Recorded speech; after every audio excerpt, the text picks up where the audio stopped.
We've now got to address another important change in our sector, the NDIS Amendment Act. So what's in it and what do advocates need to know? So we're fortunate to have one of our top experts in the field today. So please welcome Dr. Darren O'Donovan. The first thing I wanted to say is there are so many people in this room who could give this presentation, who are far more in the trenches than I am.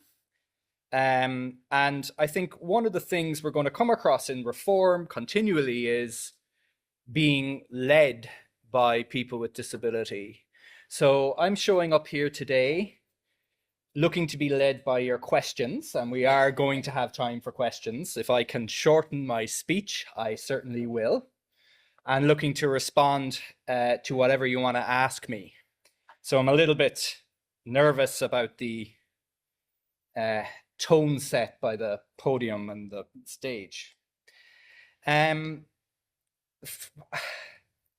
It's been a time. It is being a time, quite a time.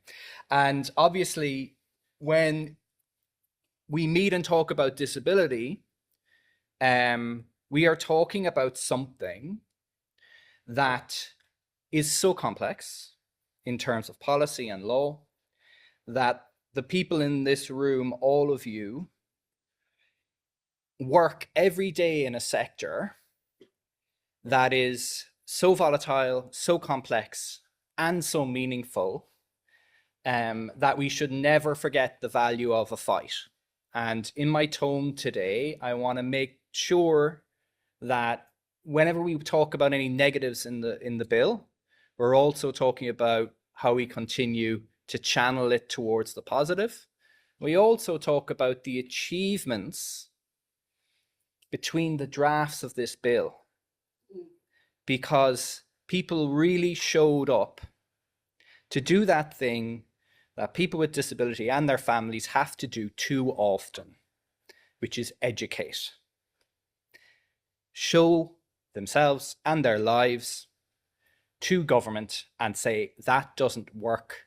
Do you even see us? And I like to think, even when people might have concerns about this act, because it is an act now, always remember what the first draft was and then look at the finished act. It's a much better piece of legislation after people with disability, their advocates and their representatives got their hands on it. Now, today, the key thing is, what are the key action items? Okay, and one of the dynamics that we're all going to face over the coming years is the need to handle short-term imperatives, change that is happening in 2 weeks, versus not missing the bigger picture, the vital design moments when the course will be set. So we're not reacting to reform. We're not submitting on reforms. We also need to be shaping them as best we can. And what I'm going to try and do is talk a little bit about the short-term changes we're going to see, the casework you might come across, and then we're going to look at the key design moments. Because I'm not showing up today with any kind of master narrative. I'm not trying to sell you on reform or sell you against even the act. Fundamentally, we're not at a time where you can run a master narrative on what's happened. So words like dismantle appear maybe on social media. On the other side, you could be holding up a foam finger with NDIS review that we have a script we've all agreed and we're about to deliver on something fantastic. It's far too premature to know where we're ending up. The key thing this bill, this act did was open up space for change. Ultimately, reform is going to be about stringing together concrete decisions. No change was ever made with law. No change was ever made with a nice report. the history of the NDIS tells us that it's all about the relationships at the heart of the scheme and how people interact to make everyday decisions. And we are going to have to build a chain of moments to deliver a successful reform. There will not be a big bang, it all comes into existence. Now, if we look at the critical challenge that's about to arrive in about 2 weeks, the media reporting was not great. I think everyone would probably agree with that. It was quite problematic in its framing, and there'll be a session later on, I see, talking about that key issue of how do we talk about disability in this country, because the frame is more important than any detail in any act. But every piece has started to say, throw out there, 14 billion, and then the word cuts will follow. Or the other side will say 14 billion refers to slowing growth. We are still growing. Okay? Now, I'm not going to enter that debate, but this 14 billion figure is in the budget papers, and it's very important to understand where the 14 billion in savings, I'm not going to use the term like cuts, 14 billion in savings, where the agency has modeled, where it's going to get that money. And it is in a very precise cohort of your clients. The cohort they are targeting for 2/3 of that money, 8 billion, is the cohort who overutilize their plans. So at the very tail end of the Senate inquiry, we finally got the study on which the savings are based. It was conducted in November of last year. They took 113 participants and they looked at why are these participants requesting change of circumstances? Why are they overutilizing their plan? Why are the funds exhausting before the plan ends?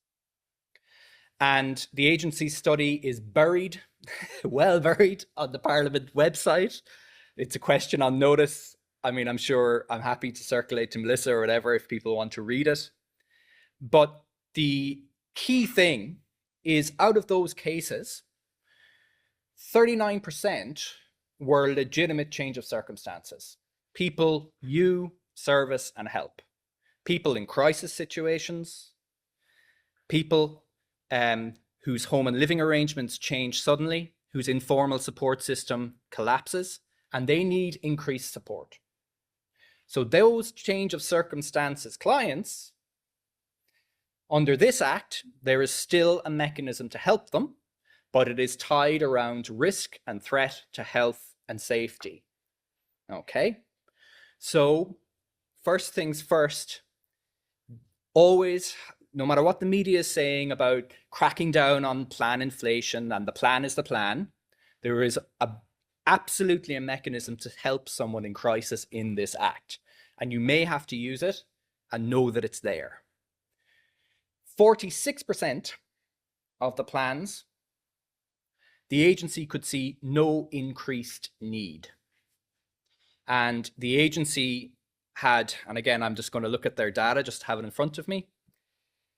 So the 22% of participants in the study were found to be accessing more or different supports than funded, no increased support need. 20% were found to be spending in anticipation of a successful appeal or at advice of their health professional. Accessing supports requested, but not funded.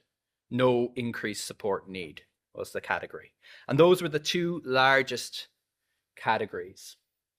Now, I'm going straight then to the cohort you're going to have to watch in the coming weeks and months.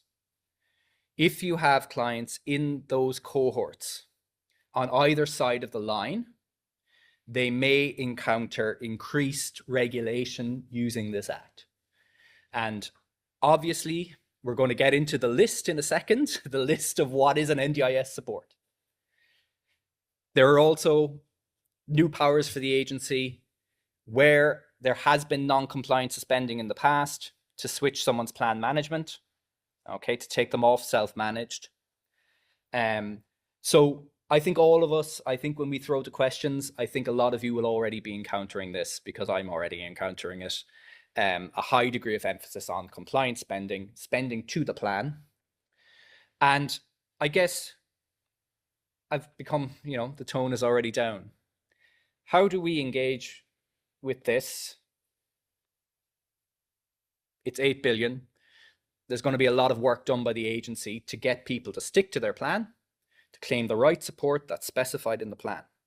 And they believe a lot of people need it based on this study. For us, I think the key message needs to be, this is about the agency's responsibility, not about people with disability. There needs to be a process of designing out the confusion that might underpin these numbers, a process of designing out the abuse that might underpin these numbers. But the whole point is, it is on the agency to design processes which support people into understanding, support people into safety, and support people into better spending. We should not see in the coming months things like crackdowns and compliance, which lump the issues over the net at participants. What are you doing to communicate and design your systems better? It's time to interrogate the agency. Now, like everyone, every participant and family of a participant, I received the email announcing the changes this week, and you will have noticed the tone, because they know that there's an awful lot of fear out there. And when I make these comments, I am not about engendering fear for any kind of an agenda. Okay?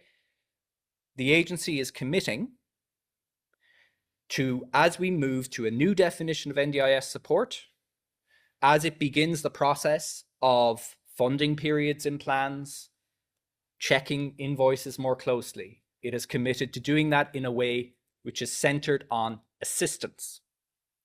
Now, all of you will be looking at me and going, I'd like to get them on the phone to get that assistance. Okay, I'm not going to show up here and act like that's an easy thing.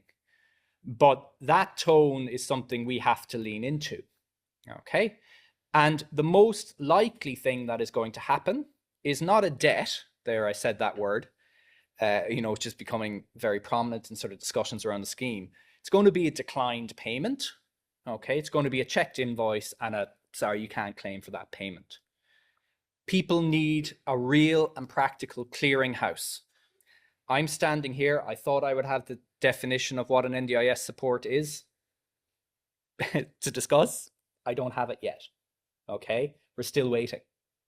Clearly, in this situation, a very loud and strong message needs to go out that you don't start to do anything disciplinary or punitive until you get your systems in order.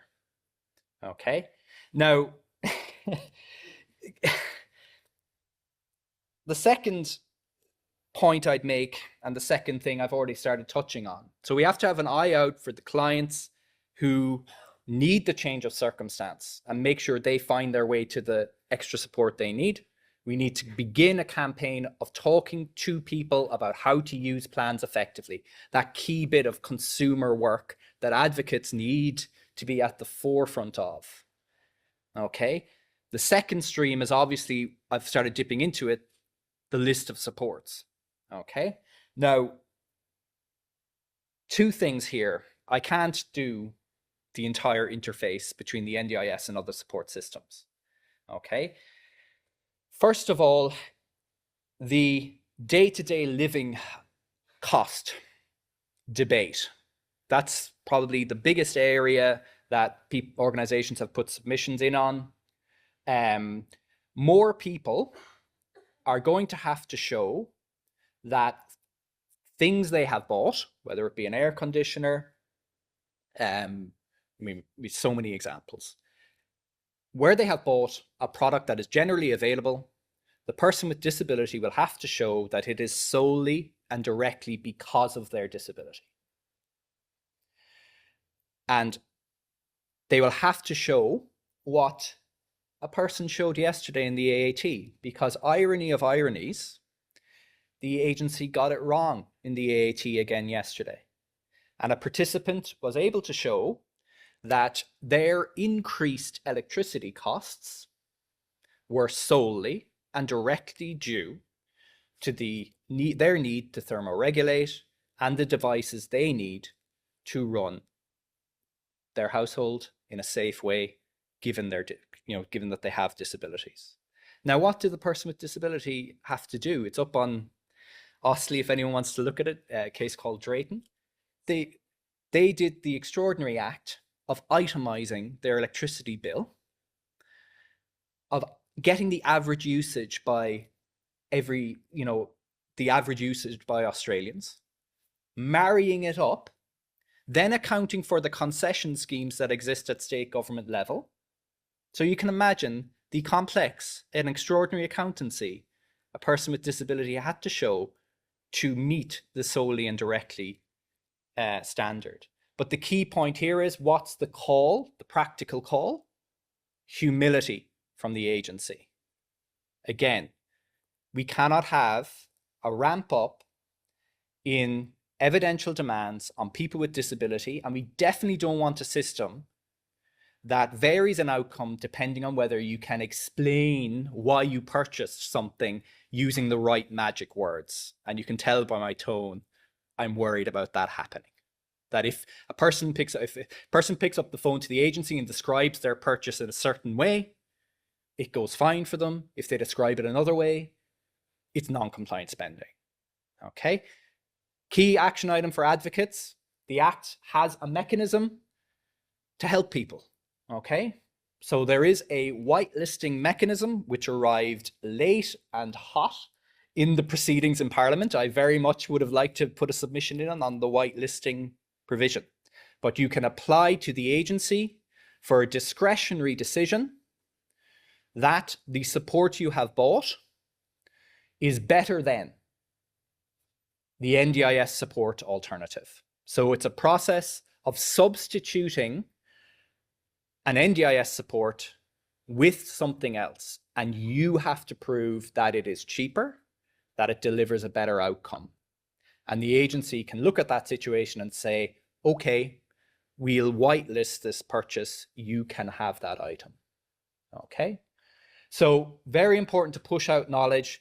Change of circumstances exists, use it, be aware that that's the cohort that's going to experience the biggest change, or the biggest amount of interaction with the agency.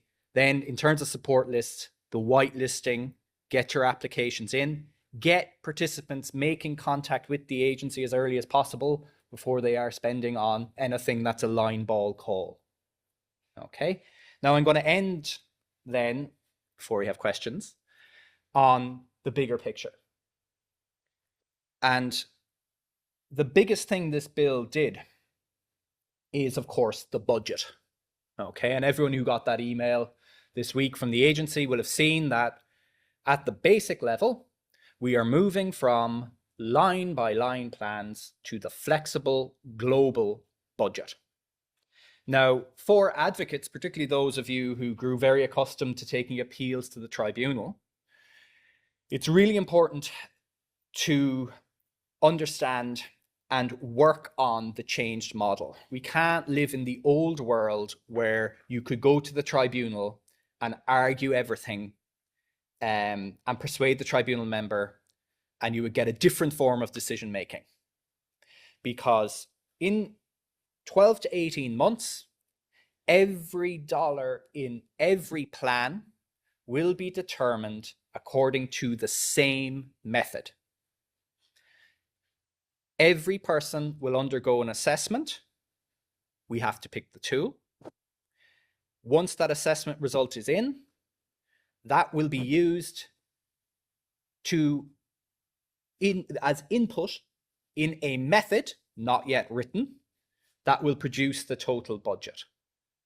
Now, the key thing in terms of advocacy work is the AAT, the tribunal system, must follow the method. all it can do, if you appeal to the tribunal, is say, we think you got the process wrong. You need to do the independent assessment again. And that's a really important change in the sense a tribunal member cannot make findings about how many needs your client has, and they can't decide how much your client gets. A tribunal appeal in 18 months' time looks fundamentally different. It's the independent assessment went wrong. We want our client reassessed. And that tells us where we've got to focus our energy in terms of where the ball game is. It is in the assessment tool and the method. Neither are written yet. And who gets to write them and the influence people with disability have over their creation is everything now. Absolutely everything. How has the agency gone when it's used assessment tools in its process? And it does use assessment tools in its process. It actually is inconsistent in which ones it uses. And that's been an argument for reform. The Audit Office in 2023, they have a lovely report on assistance with daily living, which, as we know, is the largest support in the scheme in terms of outlay. Okay. And what they found, there's buried in it, is wholesale variance depending on what tool was used. And depending on which tool was used on which disability. So assessment tools are inherently controversial. Assessment tools need to be carefully watched, and people need to be accountable for what they produce, who has failed and who is, supported by them. Okay, it's not the case that I'm rejecting the expertise of those who create them. But we have got to, I think, coming up to an election, I'm really worried that the election will be all about, we are fixing the NDIS. We are reforming the NDIS, and not about very specific demands. People with disability need to be at the table when the validation process for the tool is created. People with disability need to be the ones who shape which is the population that is used to define whether this thing works. So level demands at government to say, we want to see every bit of data about the tool you are going to use, and we want to see who's failed by it, what it doesn't capture, what it values. And the same goes for the method. Because fundamentally, what the method will be is a vision of servicing for your clients. And I did a session with E.B. Gannon, who's a fantastic disability leader. And she said something that really stopped me when we were doing a session together, even though I didn't pretend it when I was hearing it. But she said, I'm really worried that academics will be all over that process. And can I say as an academic, I thought that was so important what E.B. said. When it comes to the method, you're talking about what it takes for a person with disability to achieve their goals. Who is the expert in that? It isn't sitting at the University of Impactful Sandstone. It's sitting in our communities. And we have got to make sure that politicians go out into communities, they explain why this amount that's built into the method is enough and what it does. And there's a powerful incentive to use technicality and scoring to sort of obscure what people are actually getting. So those are my fundamental thoughts. End with a challenge. Thank you, Darren. We'll take about 10 minutes of questions. So if you want to raise your hand, a microphone will run over to you shortly. We've got this man in the black hat over here first. Okay, Darren. Hi, Darren. Thank you for your time today and your time over the last 9 months. From my point of view, this bill, one of the reasons why this bill exists today is because the agency will tell you that they don't have the capacity to make the right decisions with the old framework. A little bit tricky, but what's your optimism about the agency being able to do their job under the new framework? I think lovely to see you. I'll just say I'll chat to you afterwards. It's I mean, it's funny. I don't get out much, you know. So I come here and I recognize so many people. I'm just yeah. It's lovely to see you all. But look, what was the brief that was sent to the minister justifying the reform? What did it say? It's very clear what it said. It said there is too much contestability and inconsistency in the award of funding. The old framework model, you got differing amounts based on the goals you nominated. There was an assessment tool in the old model. Like I came here to this event a few years ago and we would talk about why is it that people get one thing at the AAT and one thing on the front line. It's because the frontline decision making ran off of two shortcuts. One was a severity assessment, which was a functional assessment.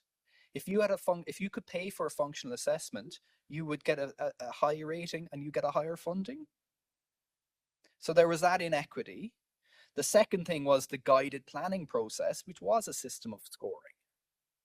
Now, there was discretion to override that. And that's where you had another layer where you'd have variable experience based on who the planner was.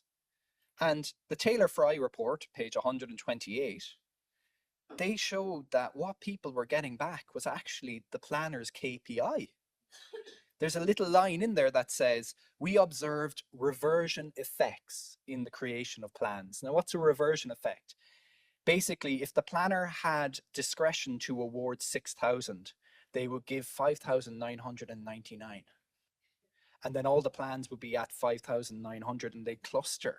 And so when the agency launched a crackdown, everyone would fall in line. So we all saw terrible things happen in the old model.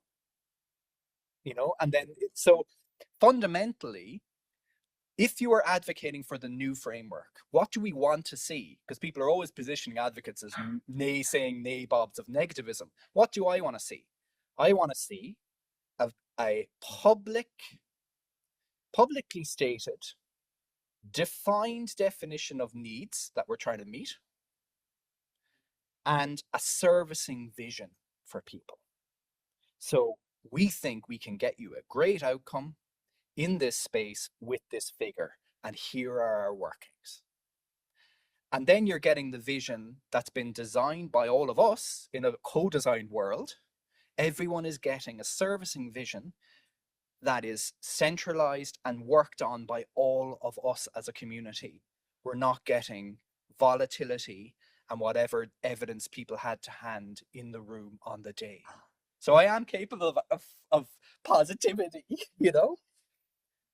But I think the advice to the minister will be the planner has to do far less now. People can go to their planning meeting and they will be told, this is the model we have for you.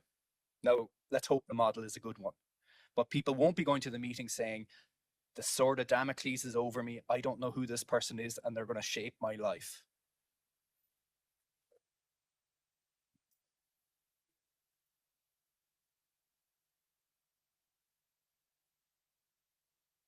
Do you want to?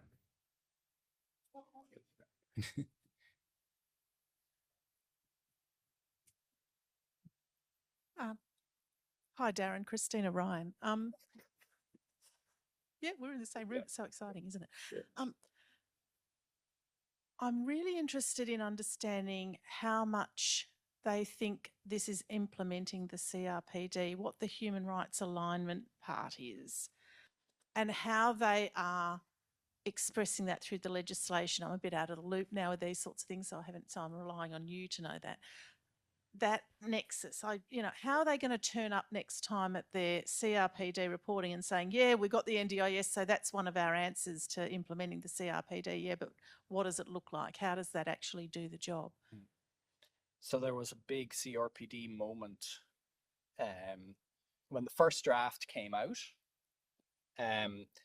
It was clear to me as a legal professional that the Department of Social Services held a very conservative legal advice on the convention. And I think people saw Commissioner Rosemary Cayes have a real moment of leadership early on in the Senate inquiry where she expressed concerns that the bill was not capturing the CRPD. There are basically part of the Royal Commission discussion is the division of labour between the states and the federal government. The federal government is responsible for implementing the CRPD. That is a holistic responsibility. We're outcomes based, as I've always said. I don't care if something lies on the state side or the federal side, as long as it's met. I'm totally agnostic intergovernmentally. But what was really interesting was an argument was mobilized that only parts of the CRPD are sufficiently specific for the federal government to legislate them. So very technical, Christina, but what I would say is I have some concern. And if you read all of you will have read at least some, because it's enormous, the response to the Royal Commission report. There is an emphasis on sending stuff back to the states. And part of that is not appreciating the CRPD challenge. So it's very important to us as a sector that we are always in meetings underlining to the federal government, you have a responsibility, you have all the power you need because of the achievements of people with disability internationally. So that's a moment of concern. I think the reason I talked about the 14 billion figure so directly is it's very important to say, I think one of the reasons they have started where they've started is to see, is there a saving in just running the thing according to the plans? So if you're being optimistic about this, when they show up to the UN, they will say, we haven't actually cut the scheme, we have run it to the design of the plans. And the hope about the savings target is, it isn't a cut, it is targeting the spending to the need, right? I'm not advocating this. So understand that people are looking at the same information and seeing it in different ways. The biggest thing though is disability support needs is the key term in the Act. That needs to be defined as including CRPD principles, participation, all the stuff for your life is, Christina. At the moment, we don't actually have a definition of disability support needs because it's going to come later. So we have to make sure that when we start discussing what are the needs captured on the functional assessment tool, they are all the things in the CRPD.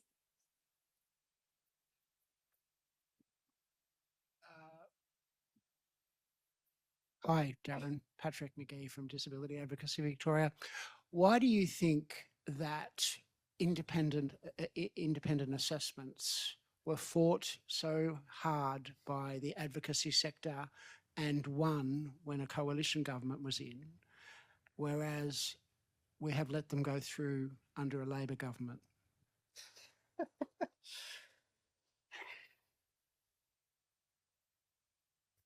One of the things that annoys me the most about this Act, I think, is the way that people with disability have been constructed by the mainstream media.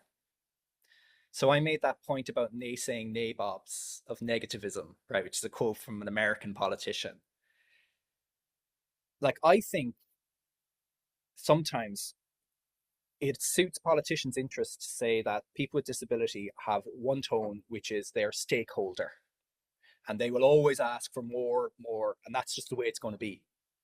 I think it's more respectful to say that people with disability have all the abilities and all the concerns of the community. And clearly, concerns around sustainability were independently investigated. The work was done.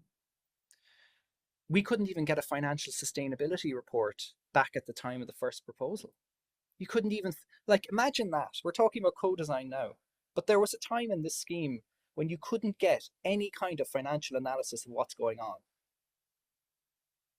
Couldn't get it. Whatever you, I mean, one answer to your question, Patrick, is brutal politics. Pragmatism, the sustainability argument, I think all of those shaped it. But also, I think the argument about I think we as a, like the comment I made there that there was always a functional assessment in the scheme. Did that surprise people? Like, part of this was that this thing was a black box for years, and people with disability and their representatives were locked out of key parts of the decision making. So I think if that point, it would be my way of thinking about it is there was already a functional assessment for an awful lot of people in the scheme. Better to govern it.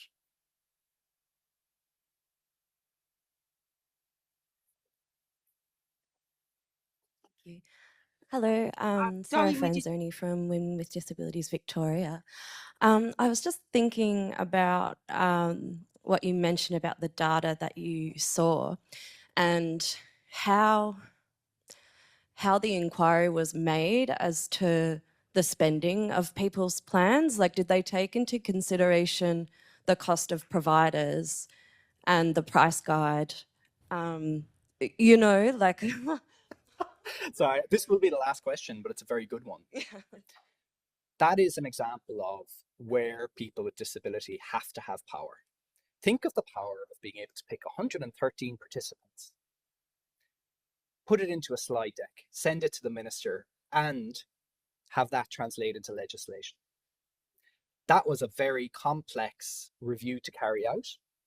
It was carried out by 2 people.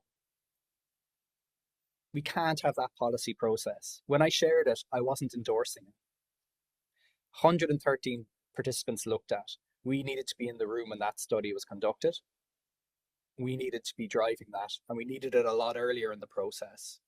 Because what does it reflect? What might those files look like if they had advocacy support, folks? What are we measuring? Data is gold for us. So understand that some of the demands we need to level at government are, we want the following studies of the following things. Where's the underutilization study? That's the everyday imbalance of power that we've got to, it's great to talk to politicians, complain about politicians, get our hands on power. And power is very often data and stories. So that's the lesson I'm taking from that study. And obviously I didn't intend endorsing it. Yeah, but I have to declare it because that's the typology they're carrying into the reform, guys. All right, thanks. Thank you so much, Darren. This piece of legislation is so complex and it's going to affect everybody. We could have a whole conference just on this topic, I think. So I really appreciate your time today and thank you for being with us. Thank you.